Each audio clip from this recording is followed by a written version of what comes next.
Paperboy gotta go production. May speak on subjects that some viewers may find uncomfortable. Some of the topics spoken about in this podcast may not be suitable for children. Viewer discretion is advised. Which is weird. Oh my god. Okay, everybody. Hi. Hi. Oh, hi. I was So, taking a shit, so. let's introduce ourselves. You're doing what? Taking a shit. That's why. Oh. That's why I didn't hop on. But now I'm here. You should have just hopped on. I'll be all right. We could edit out the grunts. Right. Could have, but here we are. Welcome to the Wheeze, everybody. Welcome to the wheeze. To the wheeze. You sound so excited. I'm so tired. Okay, we've got this. Let's go. We're on the wheeze. We're wheezing. How do you say the name? We're gonna do that one pass. Dyatlov Pass. Dyatlov? Yeah, Dyatlov Pass. But there's only a Y. There's no L. Diatom? I thought there was an L in it. Is there not an L? Somebody should have Google translated this shit like speech wise. Should have. Anyways, it's Dyatlov. So we'll just call it the D pass. It's Dyatlov then. Yeah, Dyatlov Pass. The D Pass incident, okay? The D Pass. So are you doing the read libs? Yeah, and then you can give us the conspiracy theories after I read the little. Well, I mean, like when you listen, I'll just give you guys some giggles. How about that? Yeah. When you listen to the stories, you're gonna kind of figure out what conspiracy theories there are, because there's a whole bunch behind this. Because the whole situation is questionable. Now, I know there's conspiracy theories behind it, but I know the actual scientific reason behind it too, which is the more likely of what happened. Yeah, I have like the article, and then I have like the scientific, as of last year, what really happened type of thing. Yeah, what they think happened, because they really don't know, because it's in Russia, and Russia's all kind of secret about stuff. Yeah, the secrets, all secrets. Yeah. Anyways. This is the Dyatlov Pass incident. Okay, the D Pass incident. It was an event in which 9 Soviet trekkers died in the northern Ural Mountains between the 1st and the 2nd of February. Why did they say 1 and 2? 1959. Right. In uncertain circumstances, the experienced trekking group from the Ural Polytechnical Institute, led by Igor Dyatlov, had established a camp on the eastern slopes of the Koholat. Jesus Christ, why is there so many fucking Russian words here? Anyways, in the Russian, why? Right? Why? In the Russian SFSR of the Soviet Union, overnight something caused them to cut their way out of their tent and flee the campsite while inadequately dressed for the heavy snowfall and sub-zero temperatures. After the group's bodies were discovered, an investigation by the Soviet authorities determined that 6 of them had died from hypothermia, while the other 3 had been killed by physical trauma. 1 victim had major skull damage, 2 had severe chest trauma, and another had a small crack in his skull. 4 of the bodies were found lying in running water in a creek, and 3 of these 4 had damaged soft tissue of the head and face. 2 of the bodies had missing eyes. 1 had a missing tongue. 1 had missing eyebrows. God damn, that one was me. The investigation was you? Yes, that one was me. By the way, they have it. I don't know if they're gonna state it inside this, but like, I think all, if not most, of these people are pretty much butt ass naked. Yeah, it will probably get to there. Point. And also, I should clarify, when they say experienced, they literally mean experienced hikers. These people, like, the reason why they were doing this last hike was so they'd have one more hike underneath their belt before they got like their final ranking certification in hike. So they have done this plenty of times before. When did this happen? This happened in the 60s and 1959. It was between the 1st and the 2nd of February in 1959. Why do I feel like I've watched something that like There's a movie about it, and yeah. the movie kind of hits on conspiracy theory more than the actual scientific stuff. And the thing about it is that Dyatlov was actually an instructor for hiking. So like these were people that were actually in class. That was stated earlier. Oh, okay. I Like, didn't. were their clothes like ripped up? Well, So- we will get to there. Okay, well, I was just not from the movie. I don't know if this is. Some of them are ripped. I think some of them are, like it's a bunch of weird shit. And like one dude they find is like wearing articles of clothing from some of the other hikers. Like he stole their clothes. Yeah. So it's crazy. But anyways, continue. I didn't know. I wasn't gonna. I didn't know if it was gonna go into actually how experienced these people were. It might. This is just like the sub article, so I'm not sure how in depth it will get, but I'm sure you will cover us if it doesn't cover it. Yeah, if it doesn't go into something that like is a key, like that's one of the key things I like to state whenever I'm talking about this is about the experience, like because these weren't like first just time any old schmucks going out there. They were experienced. These people like have done this shit before, and they're from Russia, so they already know how bad the winter can get, anyways. Right. So because and I don't know if it'll mention, but one of the people that were actually supposed to go with them, what actually helped people end up trying to search for these people is one of the guys was going with them, and he ended up not being able to make it because he had a bad knee, and so he had to go back to the cabin, and the rest of them went on, and he expected them to reach a certain point at some time or whatever and notify. And they didn't reach it by that time, and so he started getting concerned, and that's when they started doing the search party and stuff. Yeah. So, which that may be explained later in the article, but sometimes they forget about the guy that actually went back. So that's another key that they may not do. Anyways, continue, Lib. Sorry. Anyways, bitch was missing. Right, or all of her eyebrows, both eyebrows gone, snatched. The investigation concluded that a compelling force of nature had caused the deaths. Numerous theories have been put forward to account for the unexplained deaths, including animal attacks, hypothermia, an avalanche, katabatic winds, infrasound-induced panic, military involvement, or some combination of these factors. Russia opened a new investigation into the incident in 2019, and its conclusions were presented in July 2020 that an avalanche had led to the death. Survivors of the avalanche have been forced to suddenly leave the camp in low visibility conditions with inadequate clothing and had died of hypothermia. Andre, is it Andre? I'm assuming. Well, it's Andre or Andre. I mean, however you want to say it. Well, they're all crazy Russian names, so it's going to be hard to pronounce. So we're going to go with Andre K here, okay?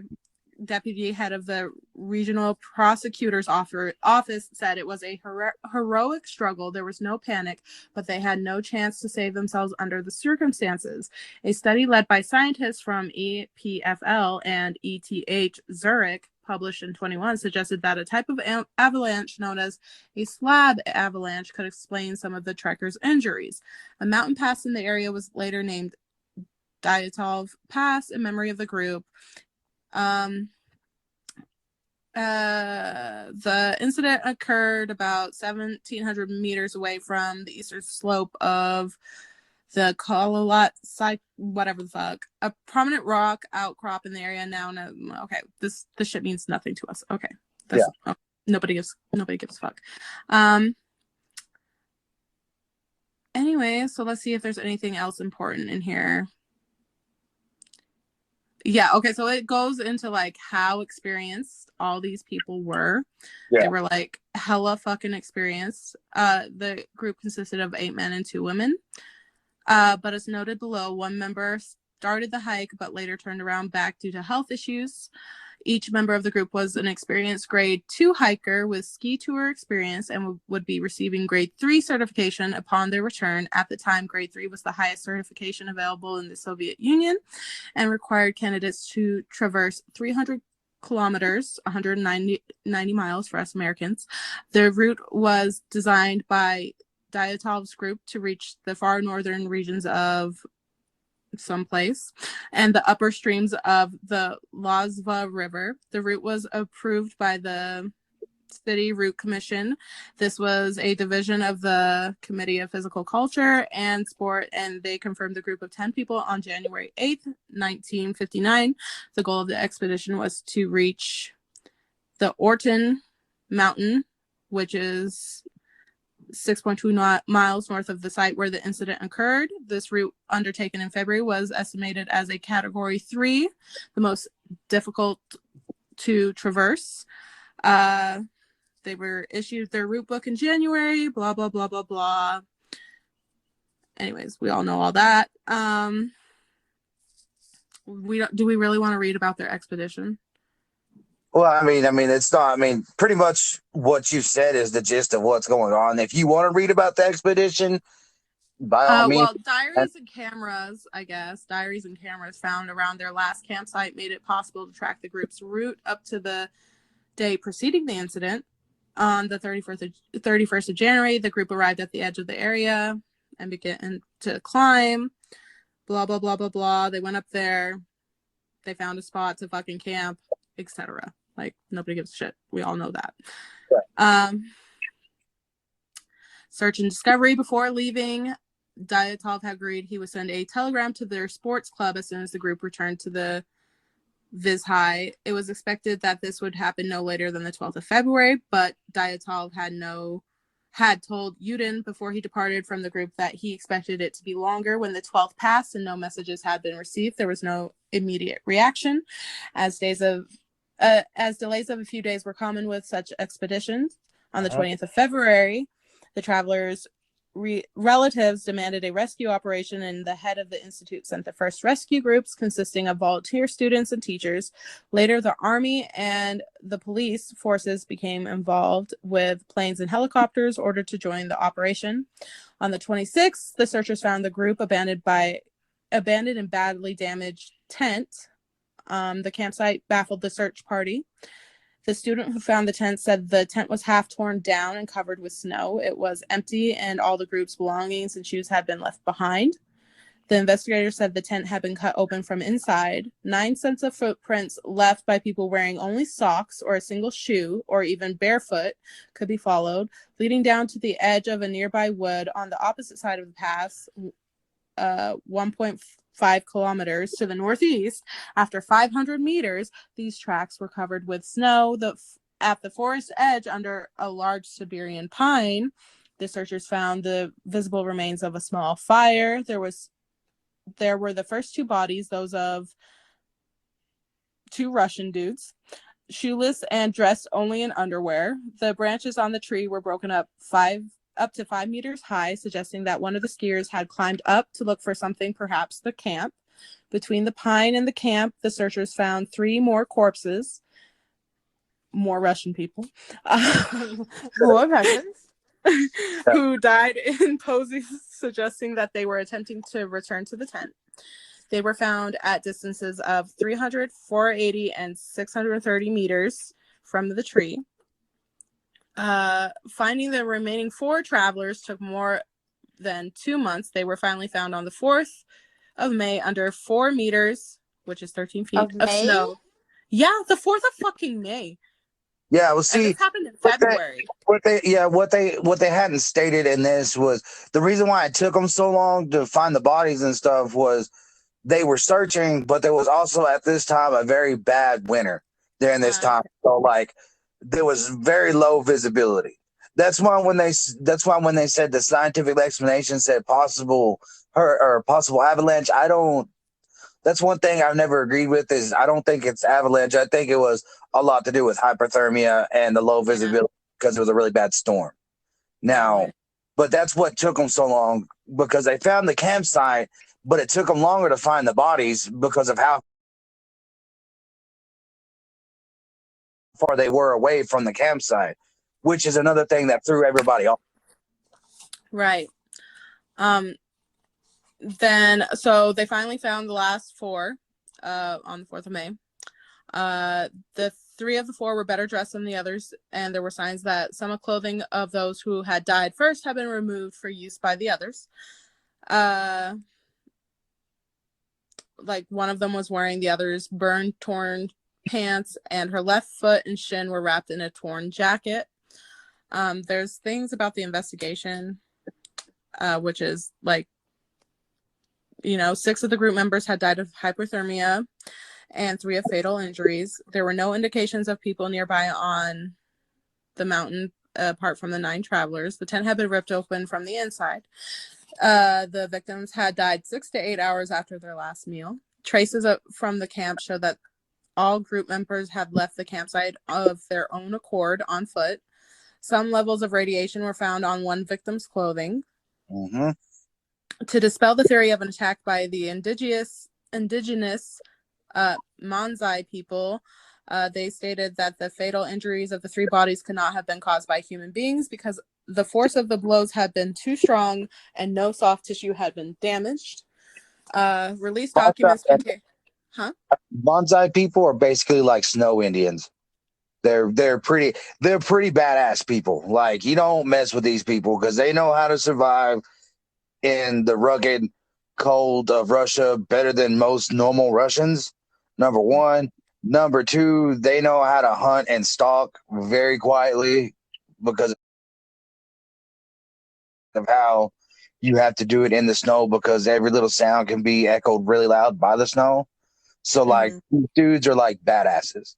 So like if it was the Manzai people, then they would know. Like, so it's very, very, very pretty much positive that the Manzai people had nothing to do with this.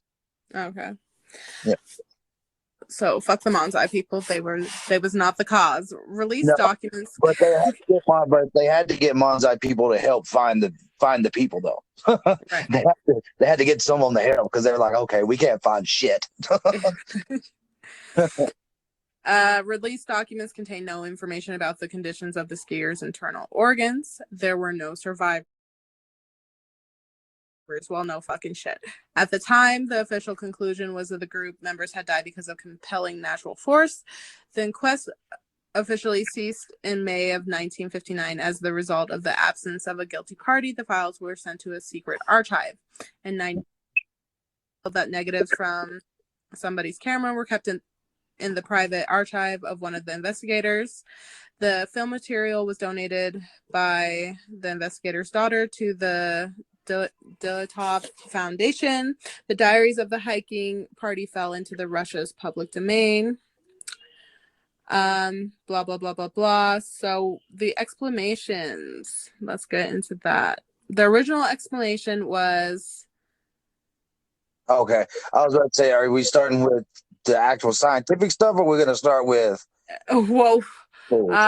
This one...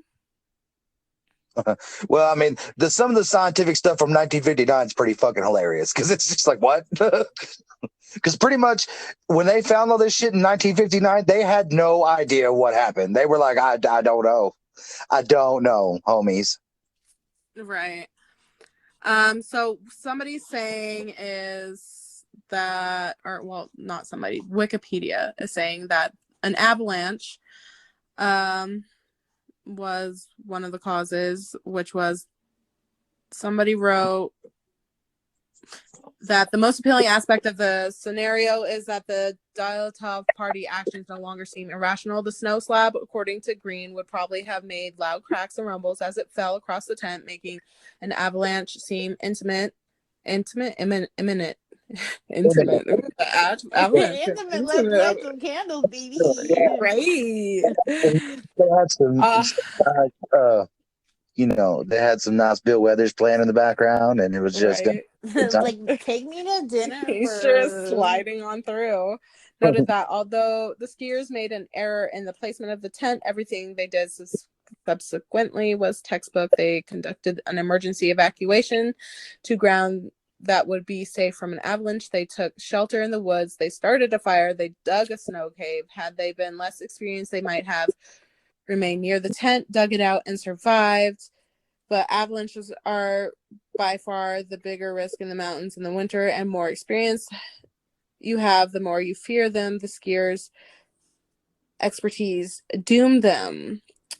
Yeah, because the thing is that like I said, one of the scientific explanation is avalanche, but the thing was that there was no sign of an avalanche actually happening. Now Right. they could have been afraid of an avalanche, but there's a whole theory behind. There's a They're whole theory saying like they just heard a sound which sounded similar to that of a and there's a slab. whole theory behind why they were hearing the sounds and stuff that has to do with like because at this time it's 1959, 1960s, and Russia's still testing out stuff with hydrogen bombs. We were still messing around with hydrogen bombs. We made the first nuclear bomb in 1945, and we're still continuing tests. Right. And Russia continuing tests. And I don't know if this was close to. I don't think this was close to the time. I think like 10 years later is when they did the Tsar bomb, which was the biggest hydrogen bomb ever set off by any state, which was Russia. But they were still testing with this kind of stuff. And that's another thing is why they were saying, why was there radiation found on some of their clothes too? Like, what's going on with that? Right. Well, I think that has to do with one of the military explanations. It was the rest of the avalanche Yeah. one is that they cut their way out of their tent because they were scared of the intimate avalanche. And, and they're all like, better to have a potentially repairable slit in a tent than risk being buried alive in it under tons of snow. They were poorly clothed because they had been sleeping and ran to the safety of nearby woods where trees would help slow oncoming snow. If in the darkness of night, they got separated into 2 or 3 groups. One group made a fire, hence the burned hands, while the others tried to return to the tent to recover their clothing since the danger had passed. But it was too cold, and they all froze to death before they could locate their tent in the darkness. At some point, some of the clothes may have been recovered or swapped from the dead. But at any rate, the group of the four whose bodies were most severely damaged were caught in an avalanche and buried under 4 meters, which is 13 feet of snow, more than enough to account for the compelling natural force the medical examiner described.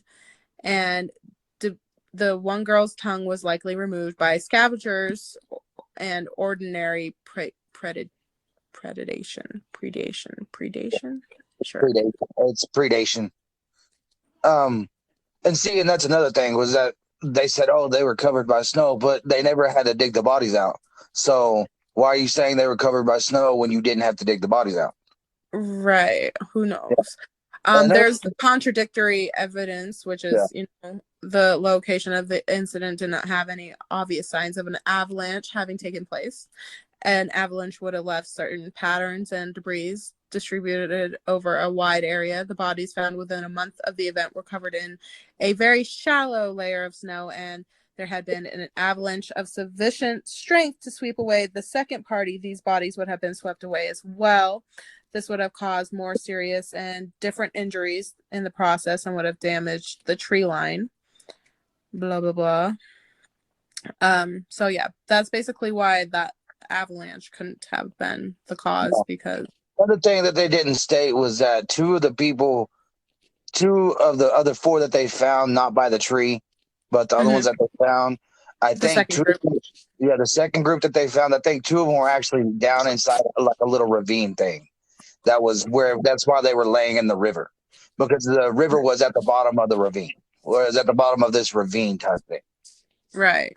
And so they of course they had signs of blunt force trauma because they fell. You see what I'm saying?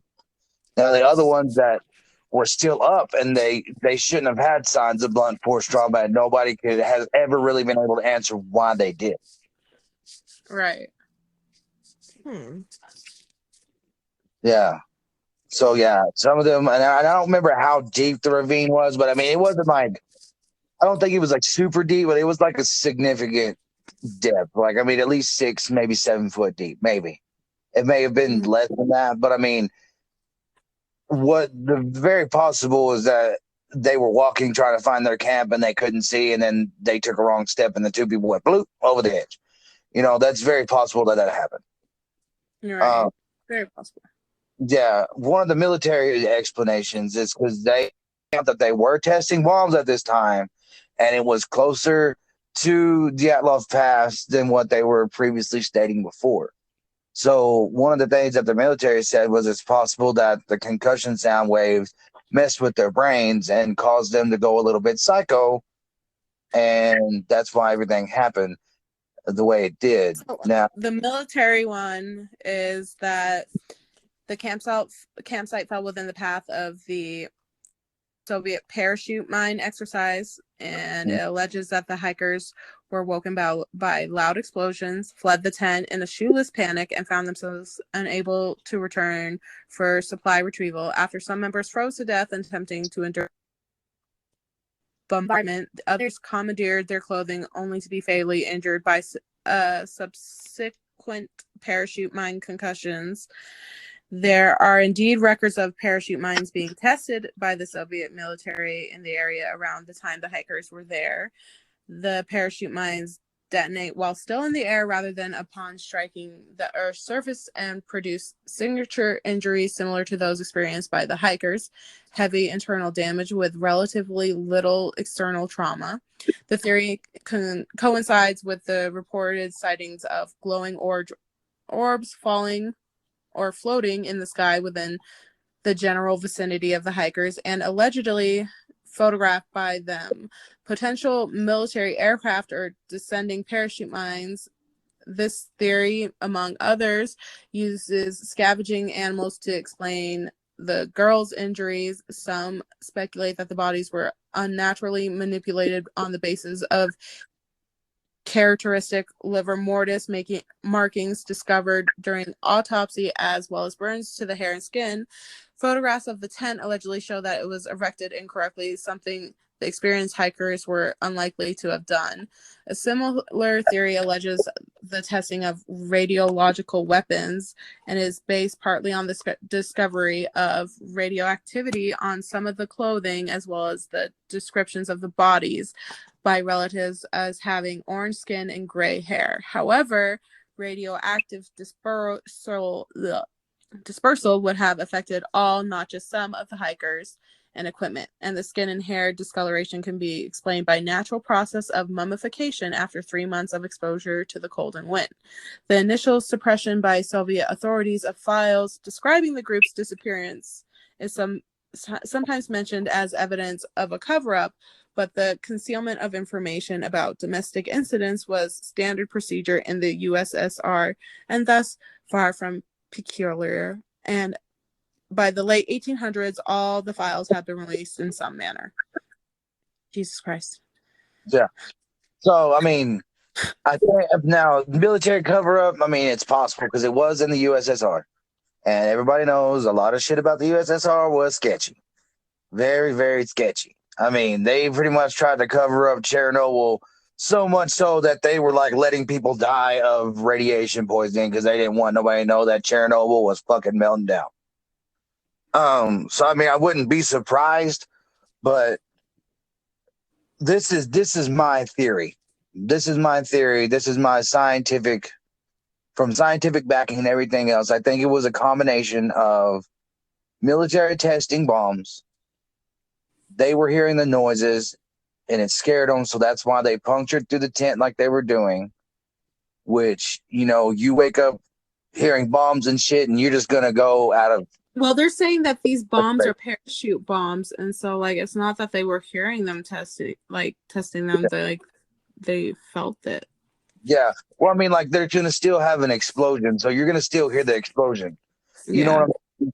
But they were more feeling. I mean, the concussion part was how far the radius goes on the bombs. Like you're gonna hear the explosion before you feel the concussion. Right.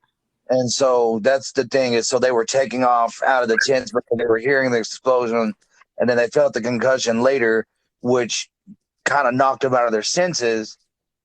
So now they're running around naked trying to figure out what the hell's going on, which causes hypothermia to set in. One of the things with hypothermia, when hypothermia starts to set in, that a lot of people don't realize is that you get hot. Yeah, you get super hot. So they started stripping off their clothes. You know, So that's why they're naked. And then they get cold again and they're like, oh shit, I'm naked. We need to build a fire. So they're trying to build a fire all while having all this concussion and stuff. That's why the guy burnt his hands. That's why some of the clothes were burnt. And pretty much they're trying to build a fire. These are two dudes that are by themselves. One of them climbs up the tree to try to look for the other hikers that they're with. Can't find them. He climbs back down and they both pretty much just give up. The other hikers are going and they're looking around trying to find these other people that they're looking for. They find out that they're dead. So they go back to the tent, which is the reason why it was manipulated with again. They see that the tents are completely destroyed because they freaked out from the bombs. They're dealing with the side effects of being concussed too. So they start grabbing clothes and trying to wrap themselves up to make sure that they are going to stay warm and they're going to try the best to survive. All while all this is going on, there is a severe snowstorm going on. So it's low visibility at all points. And so they take off walking, trying to finish up the trail to try to get back to where they need to get. They take a wrong turn, and instead of if they would have they take a wrong turn and two of the people fall over the edge of the ravine, which leaves that last person by themselves. And there you go. That's what I think. Well, I mean, my thing is that they didn't find, I think it was 4 other people, like the last 4 people until May, right? And they were under 13 feet of snow. How did they get under 13 feet of snow? Well, see, that's the thing is that it's possible that there could have been an avalanche later, which covered the other 4. I mean, couldn't have like those parachute things have set off like an avalanche at a time? It's possible that the parachute mines actually set off an avalanche later, because I don't think that what initially woke them up was actual avalanche noises. Right. Bombs woke them up, and I think later the avalanche came and covered up the bodies. And I think that's pretty much what happened. Now, the conspiracy theories, because there's always going to be stuff to do with aliens. Yeah, well, see, I mean, there's a conspiracy theory about a Yeti, which is possible, because I mean that would explain why the tent's ripped open. That's explain why some of their eyes are missing. But it's ripped open from the inside, the tent. So, and that's what I'm saying. But I mean, like, let's say a Yeti was attacking the back of the tent. They rip the front of the tent open. They get the fuck away. You know what I mean? Well, I mean, the front of the tent was covered with snow. Yeah, which could have happened after everything was going on. So they had to go out the back. That's why the back was ripped from the inside, because the front was covered. Yeah, and so maybe the Yeti was attacking the front of the tent, and they ripped the back out to get the fuck away, and they just booked it. Maybe. Which that could explain for some of the injuries and stuff that the people had, that they never really figured out why they had trauma, because some of the trauma that was on these people were older than what would have been normal for when the bodies were found. You see what I'm saying? It was older from when everything happened, where they think everything started happening up until the bodies were found. Some of the injuries were older than that. So is it possible they got attacked by something earlier than what everybody was thinking, and that's what set shit off? Possible. There's that theory about the Yeti. Then another theory is, of course, when they talked to the native tribe there, trying to figure out if they had something to do with it and everything else, the native tribe had pretty much stated the Russian version of what we would know as a skinwalker. And they said that 2 of the people of that tribe had been tracking one down, supposedly, before all this situation had been going on. So is it possible while the natives were tracking down the skinwalker, it came across this camp? And is it possible that may be why some of the clothes had radiation on it? Because skinwalkers are known to cause different things. Maybe the person that with radiation on them actually had gotten attacked by the skinwalker before and replaced, and that's what caused shit to break down. But my question is, so why do only some of the hikers have radiation on them? That's what I was saying, is if it was, I mean, it's a conspiracy theory. But if it has to do with the skinwalker conspiracy theory, let's say that we all believe this is happening, right? Skinwalkers are a real thing and everything else, right? Okay, Okay. but Sometimes in Native American lore and Russian lore, and because there's skinwalkers in pretty much every society that's ever been, there's been some version of skinwalkers, just like there's been some version of giants, there's been some version of the Yeti, there's been some version of it all. You know what I mean? Mhm. And of course, it all has to stem from some place. So that's why I said, let's say that, for instance, this is actually going on. Well, one of the key things that is significant with the skinwalker is that when a skinwalker actually takes over another person, weird things happen. Sometimes they find radiation. Sometimes they find like osteoporosis of the bone that would be way too fast for someone of that person's age. Sometimes they find unknown bruises and unknown stuff that shouldn't even happen at certain points on the body and everything else.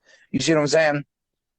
So Yeah. that's why I said if the Native American tribe was telling the truth, but I'm not saying that they're lying or they're just trying to scare people or whatever, because the tribe is kind of a really private tribe. So it could be just them telling stories to scare people away and not looking at shit, you know? That it actually had with the skinwalker thing that's in Russia, that it's possible that that's where the radiation came from on those certain individuals. Because it took over one person who got the most radiation, and then whenever shit started breaking down, that's where it caused all the other radiation to go on these other people. You see what I'm saying? And that's why this person got happened. And so they're missing. What? What if we're just going with like the parachute bomb theory? Okay, what if we're At the time, some of the parachute bombs may have had something to do with radiation in them. I don't know much about parachute bombs.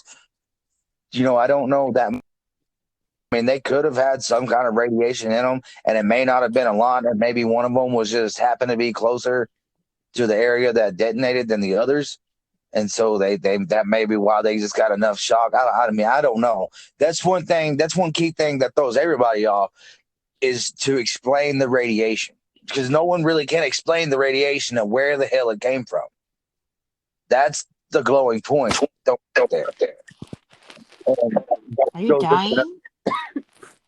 What? Are you dying? What do you mean? You're like God. coughing. You're like having a heart attack over there. Get over by Skinwalker.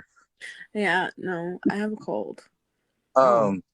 So another thing that goes into another one of the conspiracy theories is, there's always going to be Yeti theories. There's always going to be Skinwalker theories. And there's, of course, always going to be alien theories. And it's possible, and one of the conspiracy theories says that it's possible that there was some kind of UFO influence over this situation that drove these people crazy. So they thought they were hearing avalanches and stuff, and it was aliens actually messing with them and messed with a couple of the individuals a little bit more, and that's why they were finding radiation only on certain individuals. And that's what caused these people to freak out and lose their mind and just start doing weird shit. And that's why, it's possible aliens abducted the person that's missing their eyes, and one aliens abducted the person that's missing their tongue because they're doing experiments on people. So, I mean, I still feel like it's the military. And see, my thing is, I mean, I'm sure the military had some influence, as I stated before. My theory is they heard the parachute mines, which caused them to freak out. They took off, try to, survive, and how everything ended up like it did. And that's literally what I think. Do I think there was UFO involvement? No. Do I think there was a Yeti? No. Am I one of the people that do I believe in the Yeti? Kind of, yeah. I believe that there's something out. We're gonna go to that thing, wherever it was. We're gonna go to that, what was it? What did you send us, Lips? You sent us... The Skinwalker Ranch? No, we're not gonna go there. Oh, my God. You Well, sent the us. Carolinas. What was that? Oh,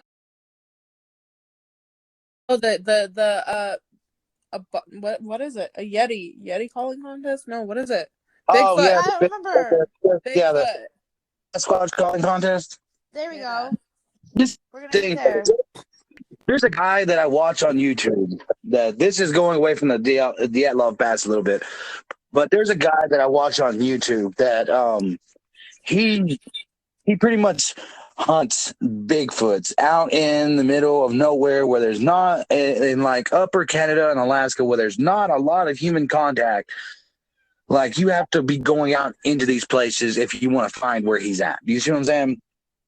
And he's filmed some very strange stuff, and he has filmed some very strange noises, and he even did a documentary where he took some professors out that are like college doctorates and stuff like that, and had them go through some of the stuff that he goes through, and even the professors were kind of perplexed and was like, okay, maybe there's something to this. We still can't say 100% positive because we don't have a body, but there's some this, and there's something out there. And I wholeheartedly believe that there's something out there, that there is some kind of Bigfoot creature out there. I do wholeheartedly believe that. Now, does Bigfoot tie in with aliens and everything else? Nah, I don't think so. And I don't think that we've ever really been visited by aliens. Not to say that aliens don't exist. I don't think we've ever really been visited by aliens because I'm sure if we would, everybody would know. And it wouldn't be such a big secret. Everybody would know if we've been. I think that we have been visited by aliens, but we don't know because they don't want us to know. Not the government, but the aliens. I mean, that's possible too. Which, I mean, now, am I saying that has Earth ever been visited by aliens before? Hasn't been visited by aliens before? No. Earth has definitely been visited by aliens before because it is literally viewed in our ancient scriptures and stuff.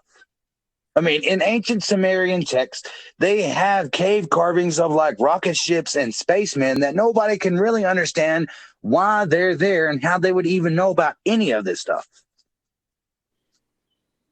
So I think aliens probably visited early man and maybe helped progress, some of our evolvement and everything else along. I'm pretty sure that probably like 100% happened. Probably. Right. But do I think in this situation with the Dyatlov pass and everything else, was there alien involvement? No. I think it was a situation of a government and military screwing up. They tried to cover their asses a little bit, along with other circumstances that were going on in hypothermia.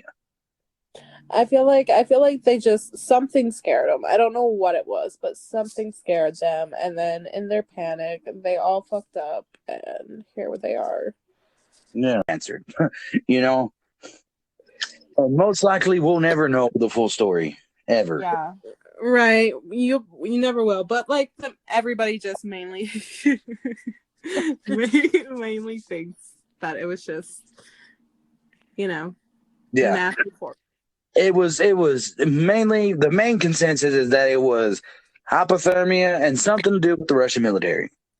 And that's pretty much what I think too, because the Russian military hides a lot of shit because they be weird like that. They do. And this is during the time of the USSR, which wasn't such a great time for Russia at all. And everybody kind of knows that because this is in the 60s. So I believe like the Berlin Wall and stuff is still up too. And there's like a part of Russia that's still like secured into like medieval times and living off potatoes sometimes. Yeah. It's not potatoes. Oh yeah, it was. Oh, the inside of the Berlin Wall was horrible. It was terrible. And and everybody says what caused Russia or the fall of the USSR was the VCR because they got to see how outside life was outside of the wall, and it wasn't as bad as they were making it out to be. But the USSR does not have great backing when it comes to taking care of stuff swiftly. I mean, take a look at one of the worst serial killers in the world, arguably, that was in the USSR, got away with getting caught on multiple occasions more than he should have, all while he was killing a bunch of children because he was sexually retarded and couldn't get off unless he was hurting people. And he was a little bit crazy. He killed like 54 people. And it took them forever to catch him because he started way early and didn't get caught until way later. Also, listeners, if y'all didn't know, we got a YouTube page, so go subscribe to that too. On YouTube. On YouTube, if you don't have Spotify, not your grandma's. Paperboy gotta go. All right, so we ended it here, folks. Yep. Yeah, all right. Bye. Bye.